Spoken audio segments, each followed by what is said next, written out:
Are you ready?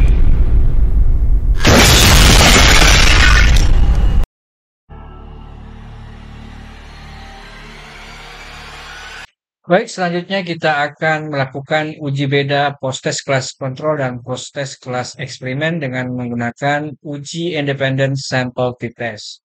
Adapun konsep dasar dari uji independent sample t-test ini adalah yang pertama, uji T independen atau uji independent sample t-test bertujuan untuk mengetahui ada tidaknya perbedaan rata-rata dua sampel yang tidak berpasangan, yaitu eh, nilai post-test dari kelas kontrol dan nilai post-test dari kelas eksperimen.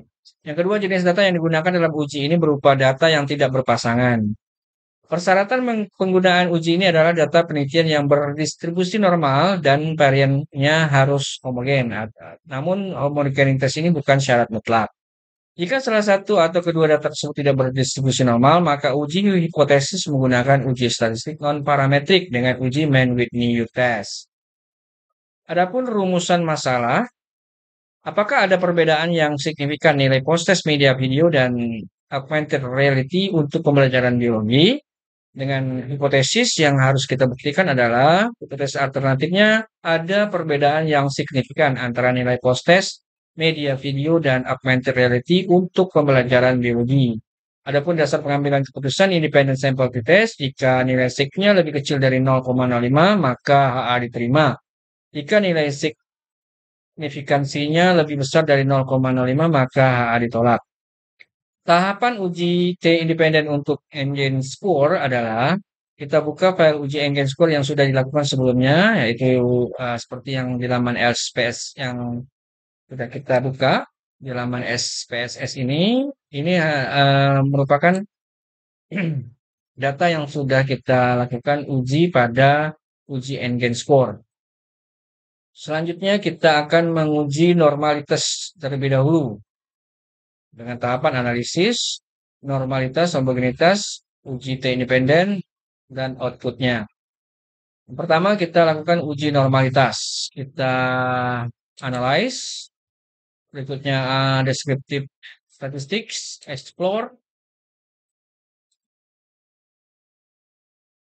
Kita masukkan n-gain persen di dependent list, kita masukkan kode kelas di factor list. Setelah itu kita klik plot, centang histogram dan centang normality plot with test, continue dan OK. Nah, adapun hasil dari test of normality dapat kita simpulkan di sini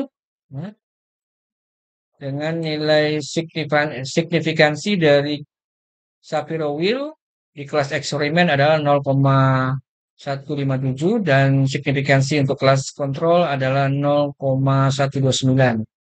Seperti yang sudah kita laporkan di hasil uji normalitas di halaman penjelasan.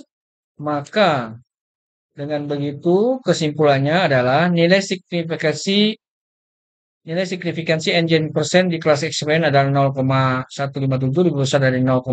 Dapat dikatakan data nilai kelas eksperimen berdistribusi normal.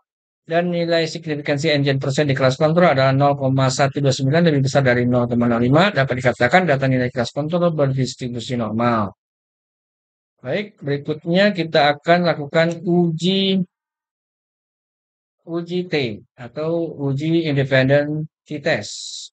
Kita kembali ke laman tadi. Kita lakukan uji T dengan klik analyze.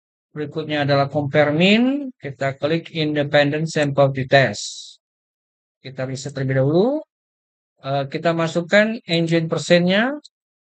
Dan kita masukkan kode kelas di grouping variable. Define groupnya kita ketikkan 1 dan grup 2-nya 2. Continue. Berikutnya kita klik OK. Nah, kita di hasil uji independent t-testnya terdapat dua tabel. Yang pertama ada tabel grup statistik. Dan yang kedua adalah independent sample test. Nah, mari kita baca hasil dari uji independent t-testnya tadi. Yang pertama adalah tabel output pertama grup statistik. Nah, di sini kita mendapatkan hasil bahwa nilai min engine persennya untuk kelas eksperimen adalah sebesar 57,4076. Rata-rata nilai di kelas eksperimen itu 57,4076 atau 57,4%. Oleh karena itu, berdasarkan tabel kategori tafsiran efektivitas nilai engine dalam persen dapat disimpulkan bahwa penggunaan media AR di kelas eksperimen cukup efektif untuk meningkatkan hasil belajar biologi.